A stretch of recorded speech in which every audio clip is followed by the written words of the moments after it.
안녕하십니까. 소상공인 매거진입니다. 대통령이 주재한 제3차 일자리위원회를 통해 문재인 정부 향후 5년간의 일자리 정책 로드맵이 지난 18일 확정됐는데요. 이와 관련 일자리위원회와 관계부처 합동 사전 브리핑이 지난 17일 정부 서울청사에서 열렸습니다. 정부가 앞으로 5년간 일자리 중심 국정운영 시스템 구축 등 10대 과제를 중점 추진합니다. 일자리위원회는 제3차 회의를 통해 이 같은 내용이 포함된 일자리 정책 5년 로드맵과 사회적 경제 활성화 방안을 의결했습니다. 이번 로드맵은 문재인 정부의 최우선 국정과제인 일자리 경제의 5개년에 걸친 실천 계획을 제시하는 것으로서 일자리 정책의 나침반 역할을 수행할 것입니다. 또 앞으로 5년간의 실천 계획과 추진 일정표를 제시함으로써 국민들께 일자리 정부에 걸맞는 성과를 창출하겠다는 약속의 의미도 가지고 있습니다. 10대 중점 과제에 근로여건 개선도 포함됐는데 최저임금 10,000원 달성과 병행해 소상공인과 영세기업의 부담을 완화할 방안이 추진됩니다.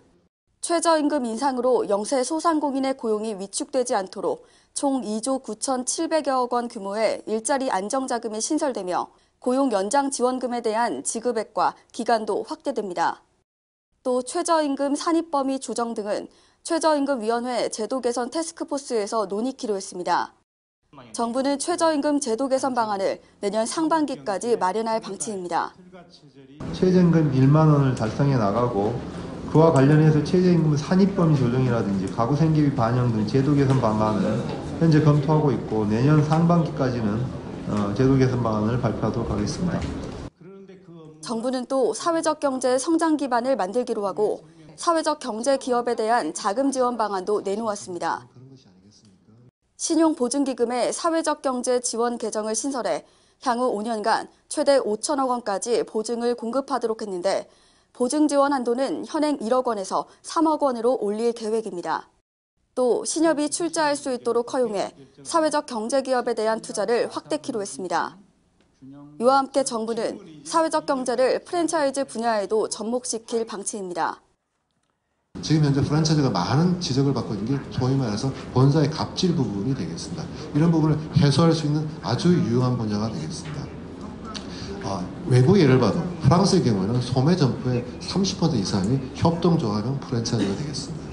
이러한 프랜차이즈형 협동조합을 적극 육성하기 위해서 앞으로 이런 프랜차이즈 사업 운영에 적합하면서 소규모 장점 상대적 큰 업종, 즉 소상인, 음식, 제과점, 숙박업자, 운송에 대한 설립을 지원해 나가도록 하겠습니다. 그리고 앞으로도 업종별로 적합한 공동사업 및 비즈니스 모델 개발도 추진해 나가도록 하겠습니다. 정부는 이번 일자리 정책 5년 로드맵을 추진하기 위해 100가지 세부 과제를 정하고 해당 부처별로 일정에 맞춰 이행하며 점검에 나설 계획입니다.